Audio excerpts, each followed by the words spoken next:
So today is the final call of our 4-phase establish a practice breath work and meditation challenge. And I hope it has been helpful to have these 4 lectures along with the audio practices to use and reuse to really help these practices become something that is embodied and something that you have with you. Today we're going to talk a little bit more about meditation and its benefits and brain waves, and we're also going to talk about some meditation supports. And then at the end, we'll do a meditation that sort of combines everything that we'll talk about, where we'll have some support from the rhythm of the drum. And this is a little bit of a coming out party for me. So I'm actually, a little nervous. But I have been learning about and practicing playing different rhythms on the drum pretty much since COVID began. So that first fall of 2020, actually a little bit before that, maybe the summer of 2020, started taking a course called alchemical drumming. And in it, I learned about different drum rhythms, playing the hand frame drum.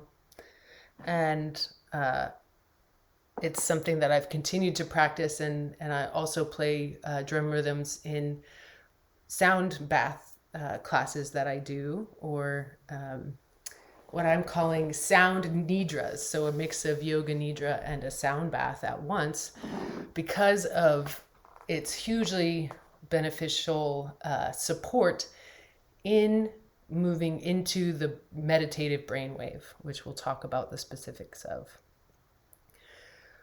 So we've covered quite a lot so far in this 4-phase challenge. And if you didn't notice, I was a little sneaky. And yes, it's a breathwork and meditation challenge, and those practices are the central focus. But I have also moved us into talking about where these practices fit in the broader context of yoga, and how all of that applies to you and how that has applied to me in my life. And this is really an effort, this 4-phase program, to help folks understand the type of work that I do with my clients and the center of my approach as a yoga therapist. So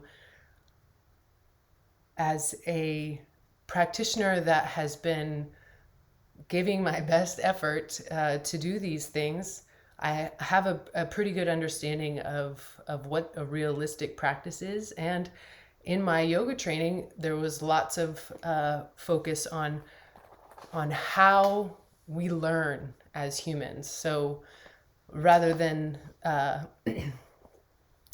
trying to go against the flow and create programming that is, sort of a fire hose effect in action, that's sort of the feeling that I have when I have a new student or a new client and someone that's really interested and excited. I just can't wait to give as much as possible of these tools and techniques and philosophies that have helped me to learn to work with my mind and with my emotions rather than against myself. So have helped me transform things that were once self-defeating, unconscious behaviors into things that I have a conscious awareness of and can come into a sort of harmony or a rhythm with. So you may have noticed some central themes through what we've talked about so far, and a few of those themes carry throughout all of the programs that I offer. And so at the end, we'll talk a little bit more about the next steps and the other programs that I offer and how we can continue working together. But just now, let's take a moment to check in and turn your attention towards your breath. Just as we have in one way or another in every phase of this program, what is happening for you now?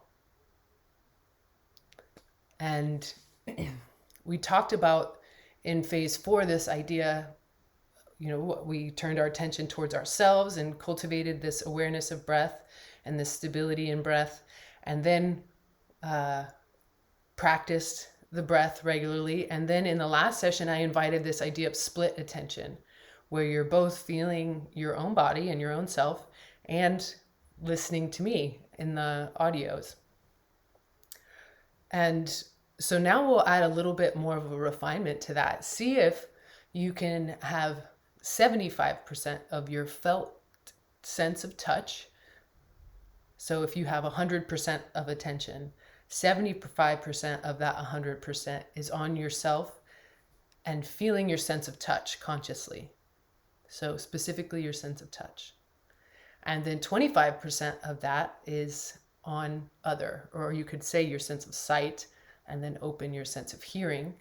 And 25% is focused outward. So this is a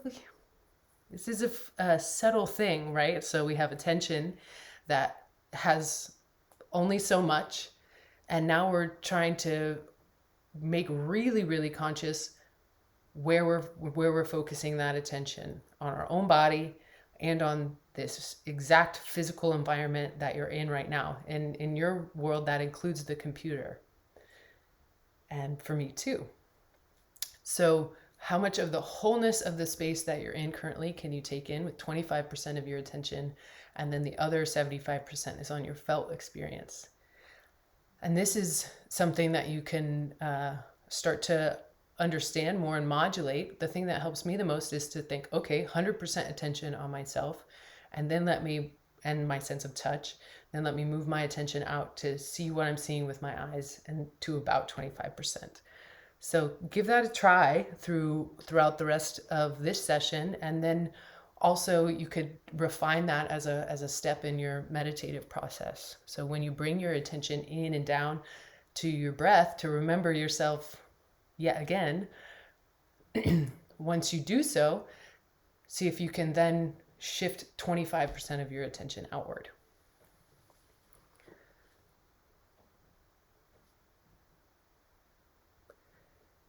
So we went over the 8 limbs really twice in this 4-phase program. And we talked a little bit about, in this section, the 5 elements of nature: earth, water, fire, air, and space.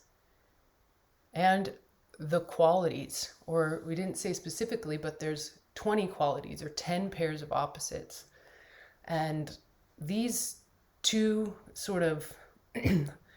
these two concepts or ideas, you could say, are pillars that we'll work with throughout all of my programming. And a lot of the effort in my method of teaching is to help you build a relationship with the 5 elements of nature.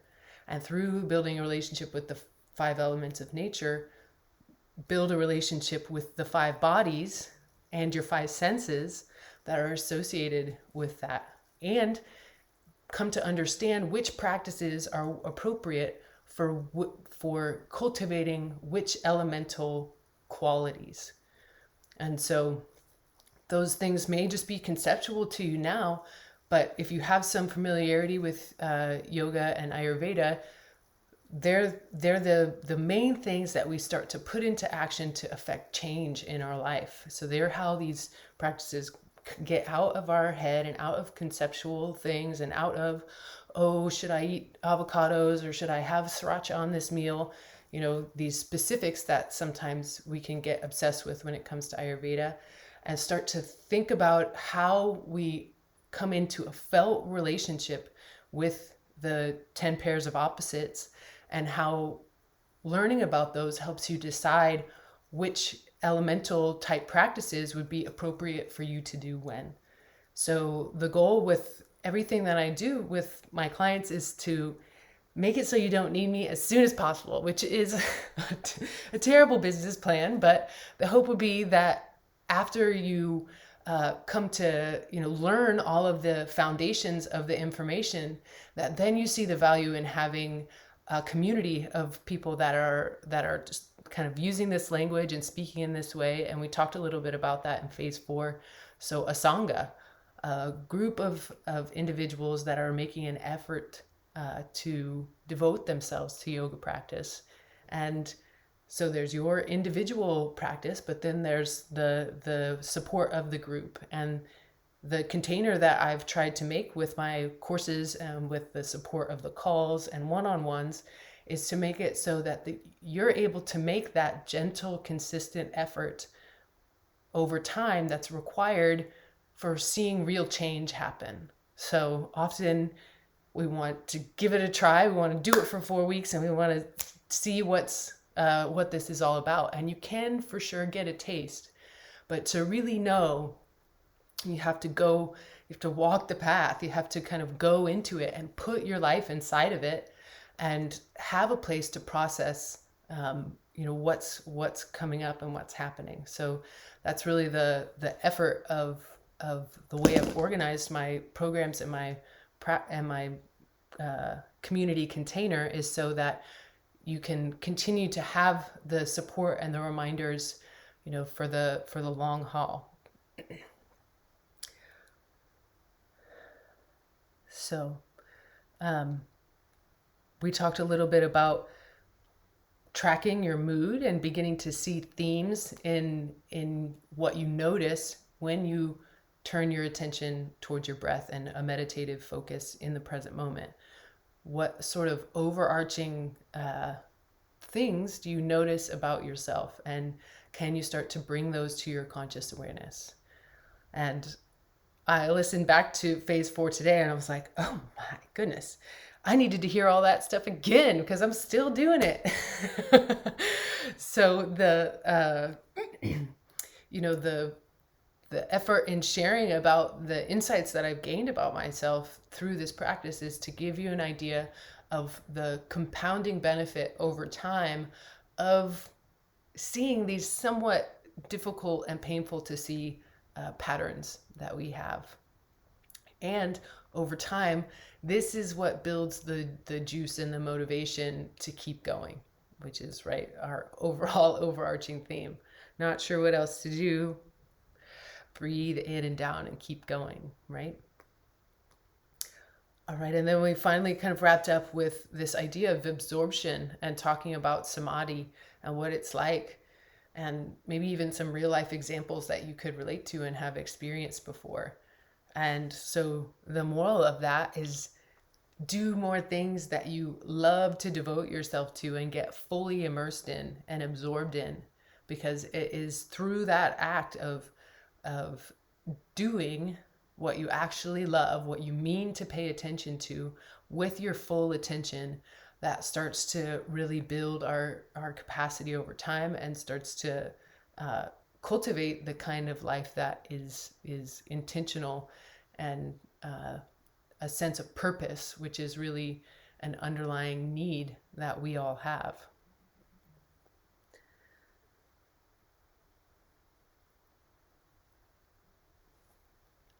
All right, and if anyone as we go has any insights or thoughts you want to share, you can feel free to just put them in the chat. So a little bit about meditative supports. So we're talking about the 5 elements, and each of the elements has a sense associated to it. So one of the quickest ways to ground your attention in the present moment, or to ground like the earth, is through your sense of smell. So I have an incense going here because it's just the act of having this pleasant smell brings me more into my body and helps me calm down, that the AV stuff isn't going how I want, and helps me get on with my talk, right? So a simple thing that you can do to support a meditative focus is having something you like to smell in your environment. So diffusers or incense, or smoke cleanse sticks of ethical varieties are all good ways that you can support a grounded meditative focus. Another way that is through your sense of touch. So we go more into my programs about Ayurveda, but the importance of oiling your skin and having physical contact with your own tissues in a loving, nourishing way. And so making a meditative focus out of applying oil or applying whatever it is that you do to moisturize your skin. In Ayurveda, I often recommend oils like sesame or coconut, or for certain doshas, like even a mustard oil. This oil that I'm holding is one that I've made. It's coconut oil infused with different herbs. So not only am I touching giving my own loving touch to myself, I'm also putting all the loving energy of all of these amazing medicinal plants and all of the time and energy and care that I put into making them back onto my skin and into my body. So thinking about that act of nourishing and touching in a loving way our tissues, and using oils, which in Sanskrit, oil, the word for oil is the same word for love. So this oil is like love herself, coating you in a thin layer of protection. So you really could do this in the morning before your meditation, or in the evening before your meditation, as a way to additionally ground and support yourself. I'm fond of saying the future is well oiled. So protect your skin. Then there's meditative focus for the supports for the eyes and the fire element. And you could use a single point of focus in an open eye meditation, possibly using a candle flame as the center of your focused attention. Then another meditative support we'll talk about in association with the air element is actually a kriya, or a cleansing practice, and it's known as neti. And so it's supporting to cleanse and clear the nostrils, but it's also said to cleanse and clear support cleansing and clearing the nadis, or the energy channels. So again, I go more into this in further programming, but the neti pot is a simple way, and you can kind of find them everywhere now, to support, you put water in it, saline water that's like tears, and then you pour it in and it goes through and drains out. And so this is just subtly cleaning that area that's very sensitive and supports training focus. And then a meditative support associated with the space element is sound. So the conscious use of sound in your environment or in your meditation is super supportive for helping ground your attention. And so that can be a singing bowl, or a drum, or tuning fork, or binary frequencies. There's all sorts of different meditative supports, also guided audios of someone's voice that you find pleasant. Leading and guiding your attention is also a sound support. So finding one that works for you. As I mentioned at the beginning, I'm getting into the drum because of how amazing and fascinating I've found its effects to be. And the sound waves have the opportunity of helping us consciously shift our brain waves quickly, because of the sound itself putting out a vibration and having its own frequency. It influences our mind and attention like faster than the speed of sound. So it's really effective both for moving into meditative deep breath states and also for attention and focus. So there's different brain waves and different drum rhythms that you can utilize to affect your brain states. So the most commonly measured brain states are delta, which is associated with deepest sleep, theta, which is early sleep, deep meditation, alpha, which is a relaxed active focus, and beta, conscious reasoning or actual deep thinking. And then there's another one that they have some info on, and that is gamma. So these are the ones that they're mostly measuring currently, and gamma is associated with problem solving, happiness, and compassion. So whenever it comes to a brain wave that is going to pull us into a meditative focus, we're trying to move into theta consciously through our breath work and meditation practices. So we're starting to be able to hone and get ourselves into alpha, where we have a relaxed, attentive focus through our breath work. And then in the meditation practices, allowing ourselves to drift and move down into theta, where maybe there's not as much conscious focus, attention on the breath, but maybe connecting to things like our intuition and deep states of meditation that can be deeply rejuvenative. So in our efforts to meditate, we're trying to begin to be able to recognize our brain states and move into brain states that support us for what it is that we're trying to do at any given time. So say, for example, you'd like to be more creative, and say you would like to do that during a particular block or window of time in your day, say from 4 to 6. You'd like to have the energy and the focus to be really creative.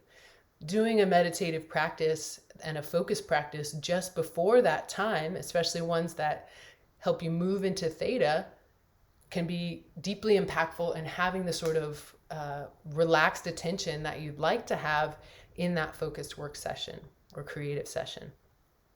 So that's how you can sort of use these practices or think about these practices as a way to modulate your attention. And as we go further together, I talk much more about these concepts of rhythm and how to apply concepts of rhythm into your life, both in individual training sessions and in the overarching arc of your lifestyle. So why I love the drum so much is by playing 4 beats per second, your mind and attention can easily drop into a theta brain state. And I've been practicing on my own long enough, and I just cannot not share it with my people. So it's been so helpful to me, because even as the player, I experience going into sort of a relaxed but attentive trance-like state or meditative state as I'm playing. And there's, again, different rhythms that can affect different brain waves and induce different brain waves. But in our case, we're looking to do brain entrainment, which is really kind of what can happen from the drum into theta. So we don't always have to have the drum to get into theta, but we can use the drum as a support to move into that place so that we know what it feels like.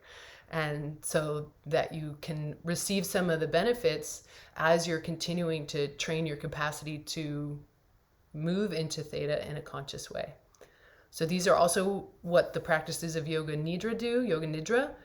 So by consciously breathing and relaxing your attention deeper and deeper in the Yoga Nidra practices, it trains your brain and your body to be able to relax. It is like using that muscle and creating the muscle memory to go from active, alert, and maybe even hyperactive or anxious to relaxed, resting, digested, and maybe even having dreams or intuitive visions. So Does anyone have any questions about the drum or anything that comes up for you? If you do, you can put them in the chat or in the comments. If not, we'll move into our practice portion. So this is going to be something I call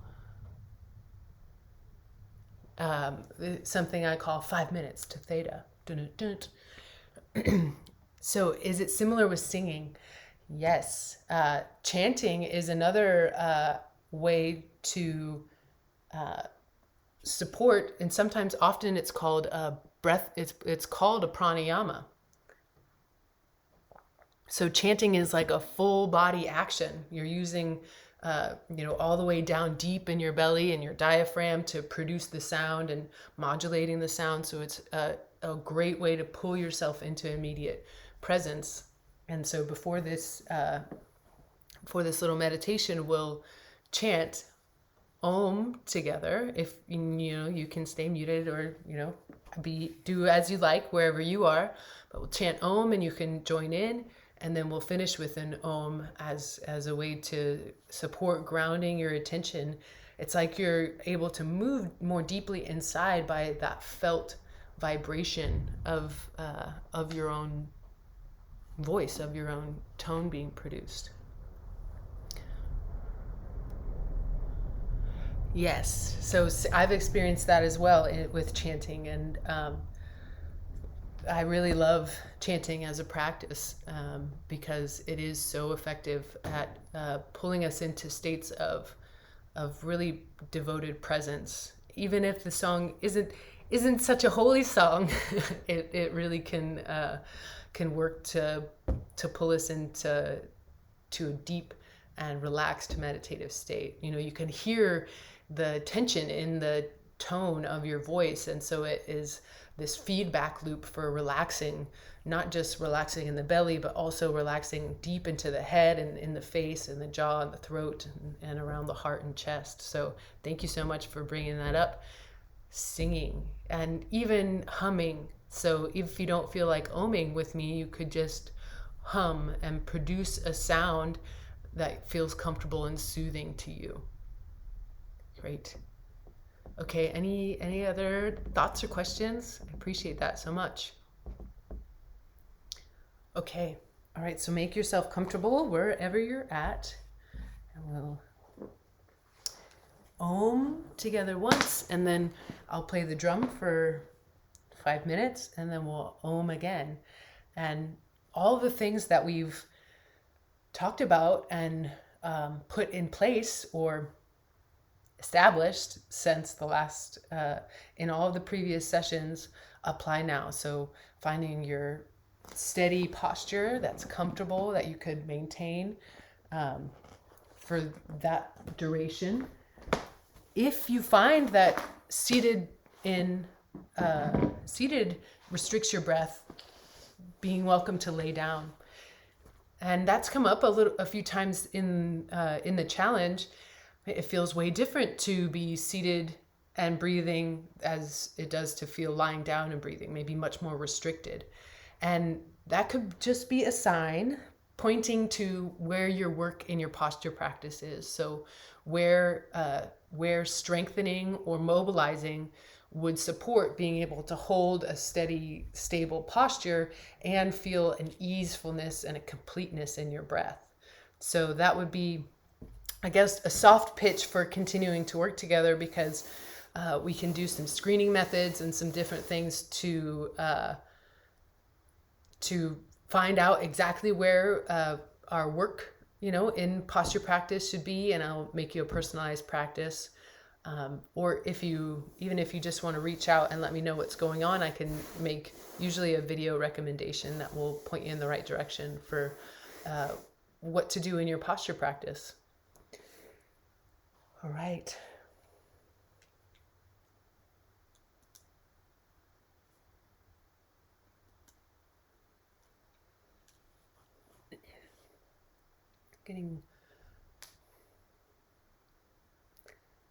Getting settled into your posture, whether that's seated or lying down. Take a few breaths and just notice the quality, the pattern, and the rhythm to your breath right now.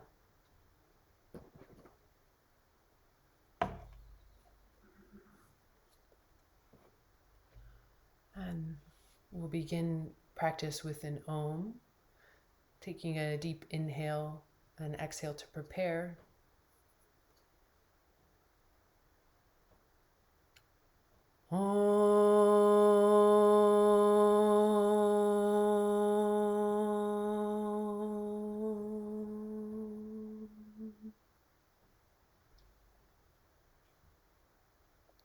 Simply hold your focus on the sound of the drum.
connecting to a steady breath pattern and rhythm.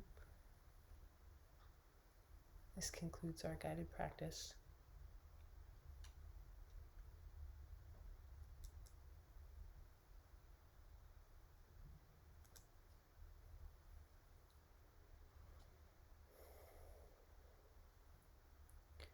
Okay, everybody, anybody out there that would like to ask a question in the chat or stay here and or turn on your video and say hello, or continue to rest in your meditation, all of those are fine.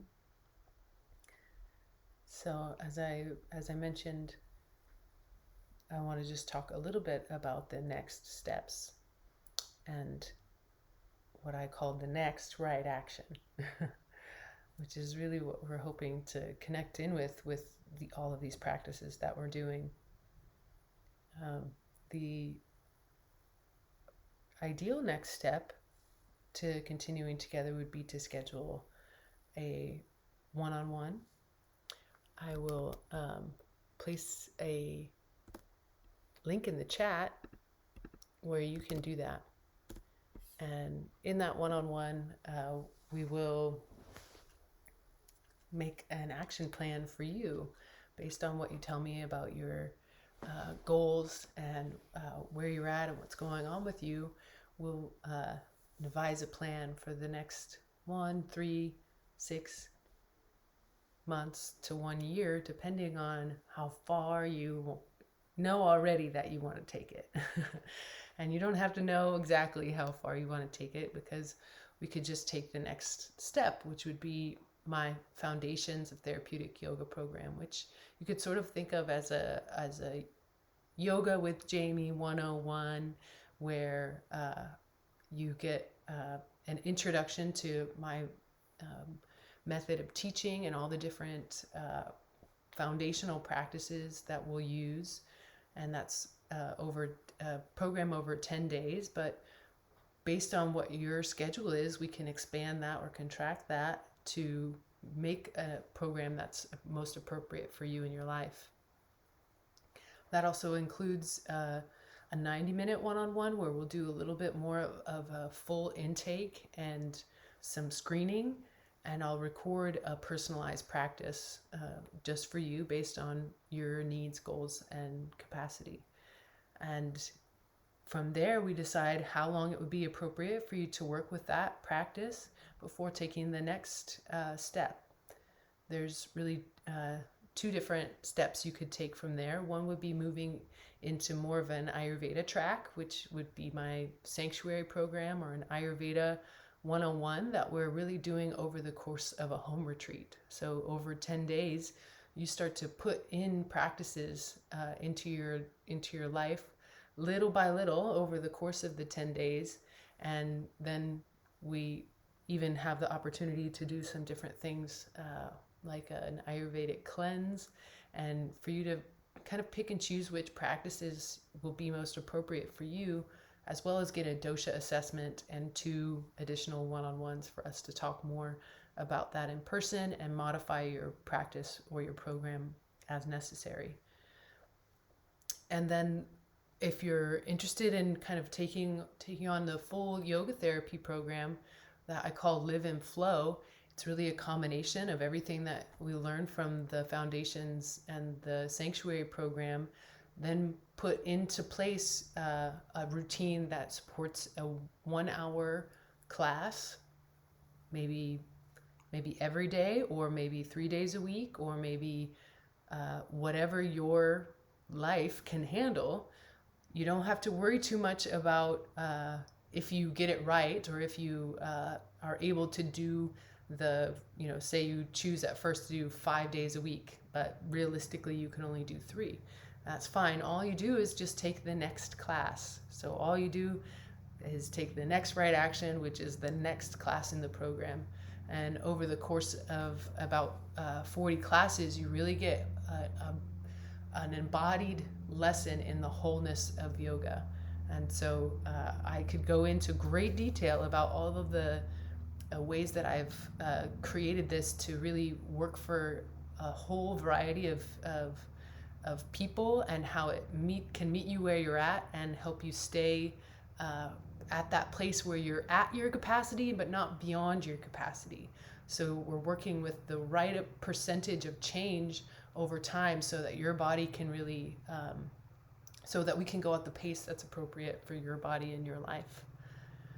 So those are sort of the next main thing, and that full yoga therapy program comes with 4 to 16 to even 52 one-on-ones, depending on how frequently you'd like to connect. And the more support you have, the more likely that you are to be able to stick with it and follow through, and the more you'll get out of the program, because we're able to really personalize it and check in frequently. And that also helps us build a relationship where I know you, where I'm able to help you remember what you wanted, and help you really design and create the life that you mean to, instead of sort of the one that might be being imposed upon you. Anybody have any questions?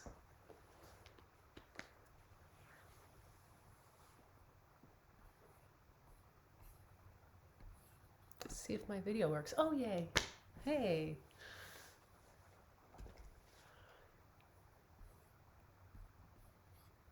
All right. Well, if there's no questions, okay. Okay, great. All right. Well, I'm going to end this over here. Thank you all for taking on this challenge. I would like to tell you also that we're doing it again next month, and when you purchase this course, you get continued access to it, and so that means continued access to the weekly calls. I'm going to be sending out within this replay or near this replay will be a questionnaire to get your feedback, so that I can tweak and adjust things and improve them for next round.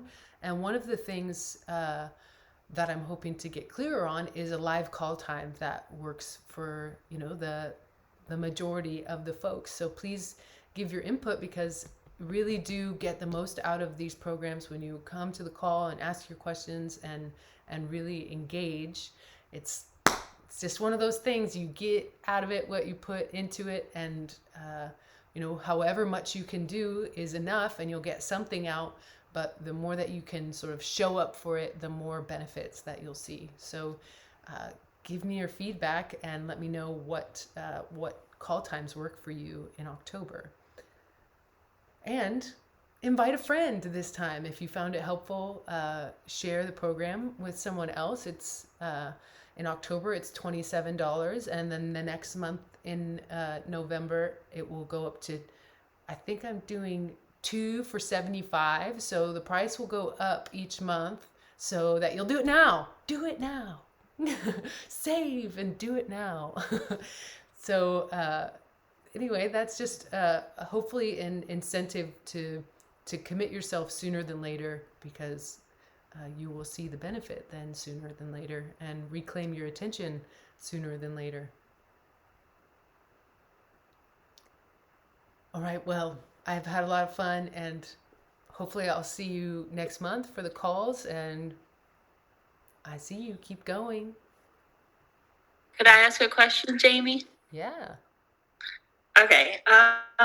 So it's about the lecture part of week 4. Cool. So you had mentioned with this is kind of deep, so I have to read it. I don't know which limb it is, but it's Abhyasa and Viagra. It's to practice non-attachment and then to let go, I think. Yeah. So my question is, are you saying it's helpful to check in with ourselves with sensitivity and honesty, and then feel what we feel, but then let go of that conclusion in case our minds are kind of muddied. We may not come to the right conclusion. Is that what letting go looks like, or is that is there another example of letting go? I love that question. Well, so Abhyasa and Vairagya are sort of they're in the same they're from the same text that the eight limbs come from, but they're from a, a different part where it's just sort of telling the two sides of the coin of practice. You could kind of think of it like that. And so this is what makes the letting go is what makes this different than personal development. We're not necessarily trying to fix ourselves or get better, right? We're trying to accept ourselves. We're trying to know ourselves and accept ourselves. So it's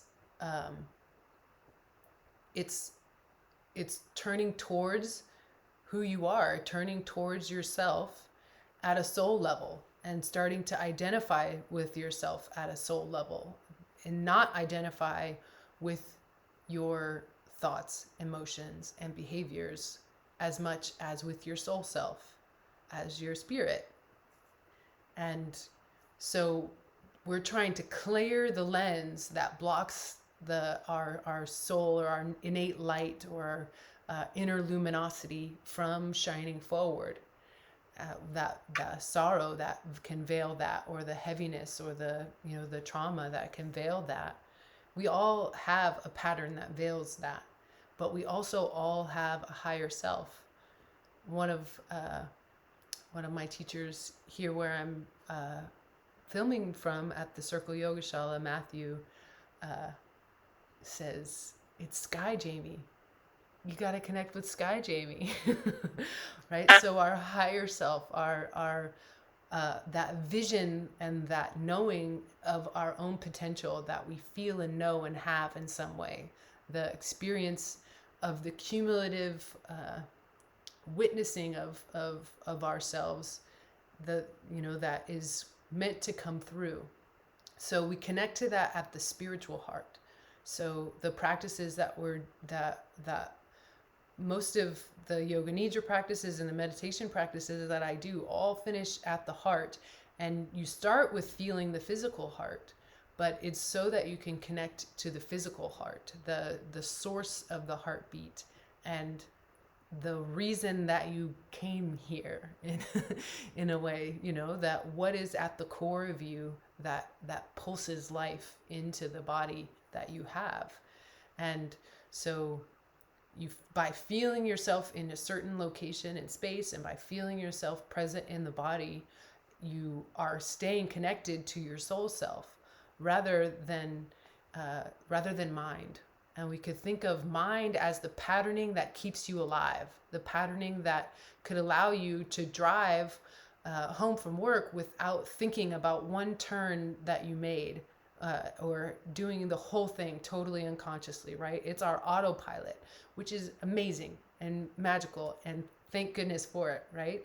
But we're trying to get beyond surviving and past fixing ourselves so that we can just flourish, so that we can bloom in the way that we are. And sort of the imagery that sticks with my heart the most is this like ever blossoming flower at the heart that just keeps coming forward. And so we're trying to start to identify with that, right? We're sort of in a place now where we're trying to be really sensitive about identities, right? We're trying to really recognize all sorts of identities and make it known that everyone is welcome and that everyone is whole, and that all of those things are vital for someone developing a sense of self and not being abused or oppressed, to be able to say, I am this, I am queer, I am a yogi, I am a mystic, I am a poet, I am whatever. Okay, well, all of those identities, great, cool. They help us sort of get to know each other and find our people in a way. But But that's not what yoga is about. It's not about picking up more identities. It's about identifying with yourself at a soul level. What is beyond who you have sex with, and or who you prefer to partner with, or how you prefer to worship. What is beyond all of that, and what is the soul quality of you? And so the letting go is not identifying with what you find. So not saying, okay, I've noticed I have this neurotic behavior. That I hate that. I judge that about myself. I want to change that. I want to squash it out dead, right? Well, that's take one side of the coin is dominating the other. It's more of the same. It's not a gentle acceptance. It's more about this patient blossoming than it is about changing the course of your direction. It's about coming deeply into it so that you have more experiences of presence and awe and wholeness along the way. That I think is applicable to another question that I was having, because a lot of times when you're checking in with yourself, you're like slowing down. If we're talking about the nervous system, like trying to come out of sympathetic or dorsal function, you have to stop numbing when you check in with yourself. I think that's correct. And when you do that, sometimes you gotta feel it. Arise. Yeah, painful things arise. Asking for a friend, literally for a friend. They're doing this, and they just told me after checking in with themselves, they feel like a failure because they're realizing how they've hurt people. And I didn't know how to respond, because part of failing is you get wisdom from failing, or you learn from your failures. But what you just said about, and now I can't put it into words, but I'd like to be able to put it into words about, there's a gentleness around failure. Yeah. But I don't know how to put that into words. I would say that what part of that blossoming is humility and compassion. And because if you see it in yourself, then you're much more likely if you can see it and accept it in yourself, you can see it and accept it in another person.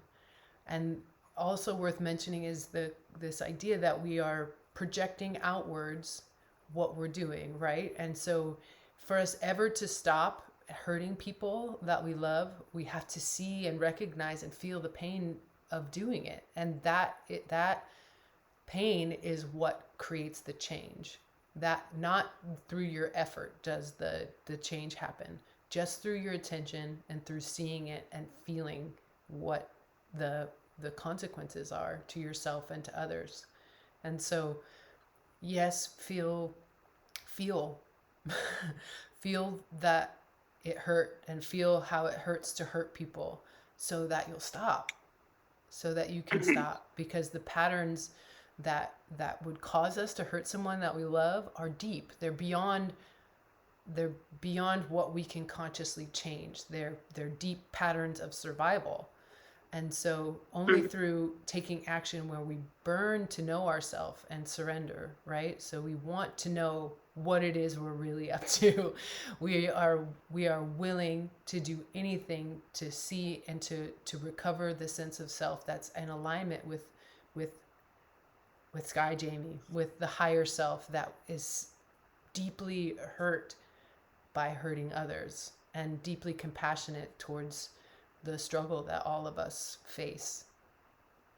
And so there is a phase of just having to breathe through what you've noticed, and that's where the technique comes in. The technique comes in because you've got to breathe through the pain of seeing and recognizing what it is that you've been up to. And so by practicing the breathing and the meditating and the posture practice, we're creating this vessel with our body that can hold it, that can not panic and ditch the effort completely, because that's often what happens. We see what we're doing and it's too painful to see, so we stop feeling. And then what happens is we end up continuing the thing that hurt ourselves and that hurt the people that we love. And so we can start to recognize how our practice is going through the quality of our relationships with people, because a lot of times also, I would like to say, we are dramatizing the impact that we've had on other people and using that pain that we experience from hurting others as a way to whip ourselves to move into self-loathing, which is probably more of the same of what was already happening, right? So Yeah. we have to stop somewhere, right? And that's where the letting go comes in. We have to stop. We have to actually physically soften our body and not do to ourselves the thing that we're mad that we did to someone else, because that's ultimately what will perpetuate the cycle. So each individual has to stop that cycle within themselves. And this is why I believe this is the work of a revolution, because when each of us do this work within ourselves, then we stop perpetuating it forward. And no matter what, unconsciously, that's going to happen unless we're taking our unconscious material and making it conscious.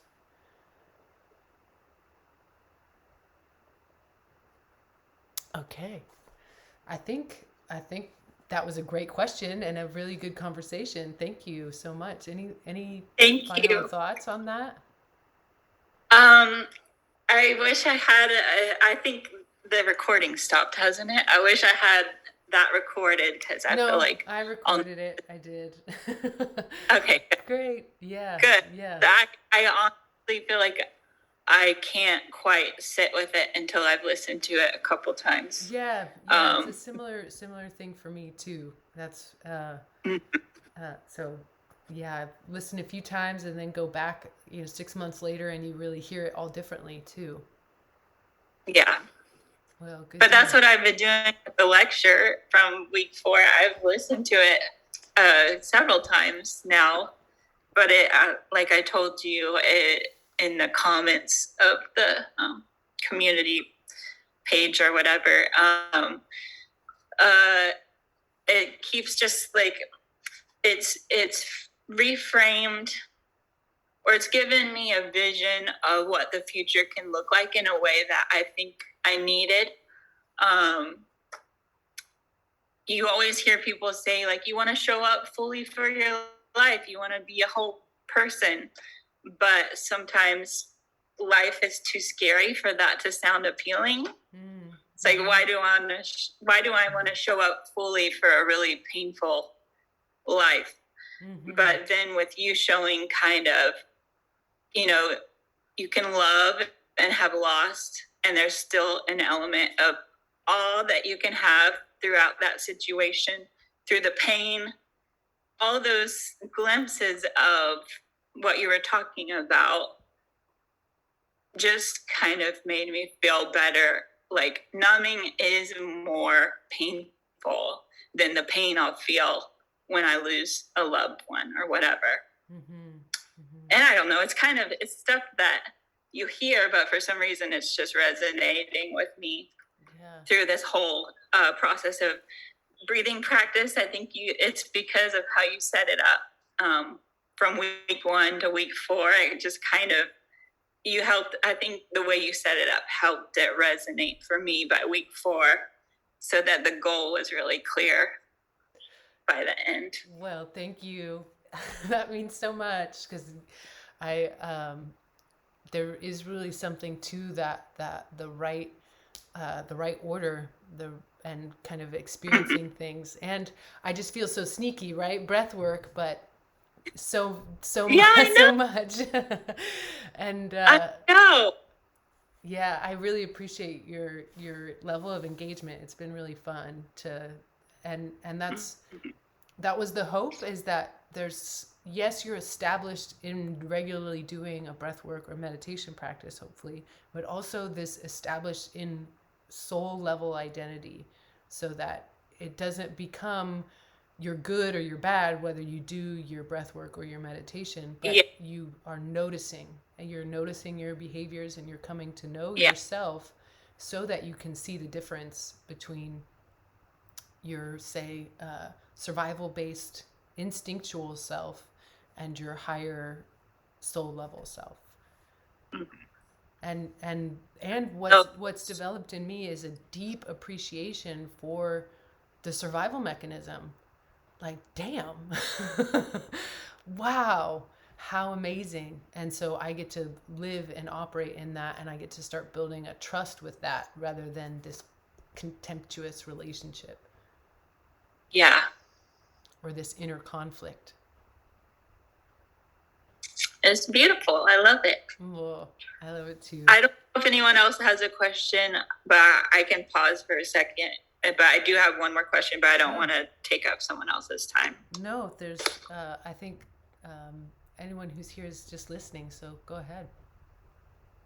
Okay, so the one aspect that I feel like is still a concept that I can't quite grasp for myself of what I would need is that are you saying that like the practices you taught us, breathing practices from week 1 to week 4 can fall into an element, like the fire one Yeah. is one that's for air or earth, and Yeah. There is a different quality to each of the practices, but these, I would say, is more of like an alchemical blend of all of the elements. So I start and I use different elemental practices or effects to create the overall effect of a given practice. And it's really not until Live and Flow that or the yoga therapy program, where we've laid the foundation of your relationship with the elements, that I start like naming the practices, like an earth practice, a water practice, a fire practice, an air practice, a space practice, and the energetic quality, so that you can start to pick what's appropriate for you at a given time, right? So if you're practicing during the air time of day, where where spaciness and distraction are most likely, then you can practice something that's earth based to provide the opposite quality. So that's how the relationship with the elements and the qualities starts to inform your choices for practice.